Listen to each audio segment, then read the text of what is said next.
That was Donald Trump's former Attorney General / consigliere William Barr saying that the DOJ is close to having the evidence that they need to indict his former boss. All part of Barr's reputation rehab tour as damning revelations from former federal prosecutor Geoffrey Berman's book hit the news. Now, the problem, though, at this moment is that the key evidence to make such a case would seem to involve the highly classified documents the FBI seized from Mar-a-Lago last month. And those documents are not available to the DOJ, thanks to the unprecedented decision by a judge Trump appointed in the waning months of his presidency to make those documents inaccessible until a special master can take a look at them for some incoherent claims of executive privilege by Trump.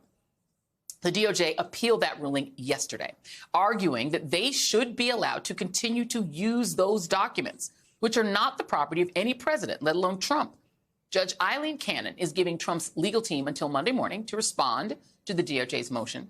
And today was the deadline for both the DOJ and the Trump legal team to provide their list of potential candidates for special master. This charade has put an unusual spotlight on Judge Cannon, who Trump has tried to get other cases in front of before. Apparently, she is just the kind of friendly ear on the bench that he thinks he needs.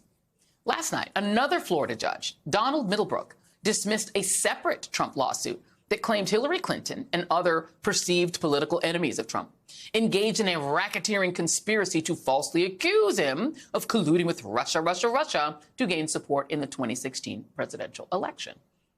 Back in April, Trump asked the judge to recuse himself because the judge was appointed by President Bill Clinton.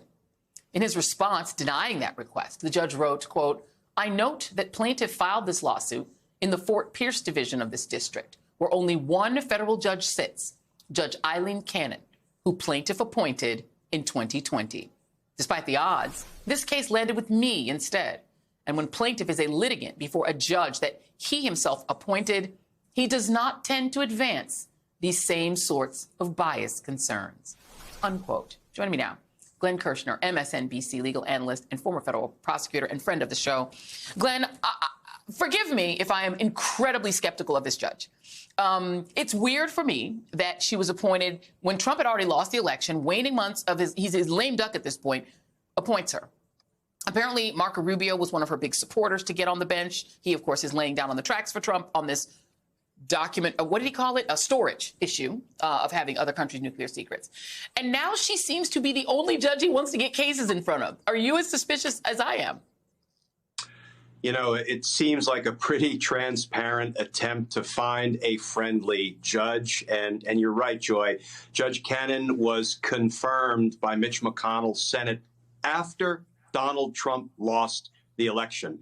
And it sure feels like he picked her to do precisely what she's doing, because the ruling that she issued, I actually think legal scholars left, right, and center look at it and shake their head because it's so poorly reasoned and so unsupported by the law and the facts.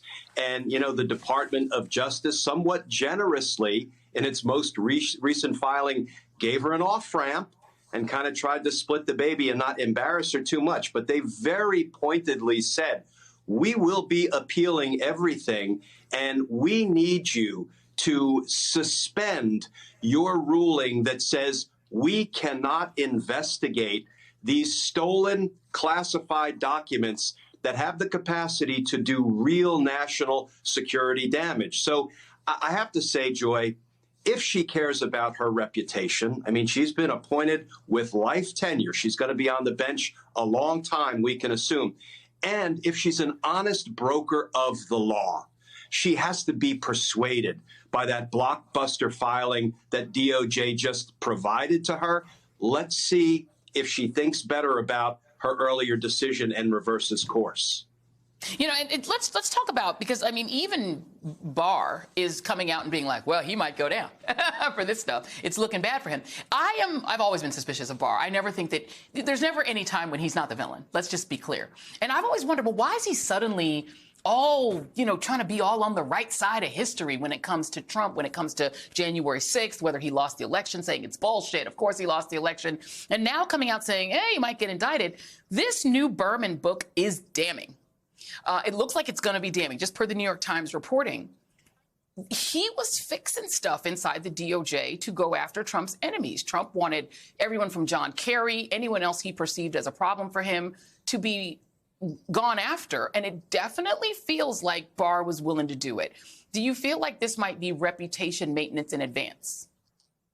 Yeah, Bill Barr is on his reputation rehabilitation tour. And frankly, anytime I have somebody who committed a whole bunch of crimes and they've never been held accountable for those crimes, and then they start to say a whole lot of good stuff about the crimes of others and they're all about accountability, I'll tell you, as a prosecutor, I never wanted to hear anything they had to say unless and until they took responsibility for their own crimes. Typically, what that looked like is pleading guilty and becoming a cooperating witness. Then I'm prepared to listen to you. But before Bill Barr is held accountable for until he's held accountable for his crimes, I'm not that interested or persuaded in anything he now says, that seems to be damaging to Donald Trump. And I do think the Jeffrey Berman book confirms what we all know, that Donald Trump and Bill Barr weaponized and corrupted the Department of Justice to punish Donald Trump's critics. Nobody knows that better than a guy like Michael Cohen, who, when he said he was about to criticize the president, he was put back into prison by Bill Barr's Department of Justice, and he successfully filed the great writ, the writ of habeas corpus, and a federal judge in New York said you were just punished by your government for your First Amendment free speech rights. That is horrific.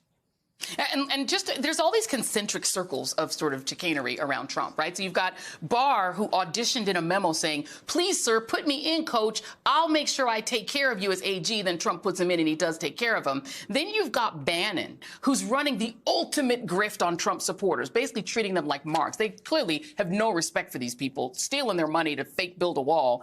And then you've got Trump doing the same thing. This is a New York Times piece. A federal grand jury in Washington is examining the formation of and spending by a fundraising operation created by Donald J. Trump after his loss in the 2020 election, as he was soliciting millions of dollars by baselessly asserting that the results had been marred by widespread voting fraud.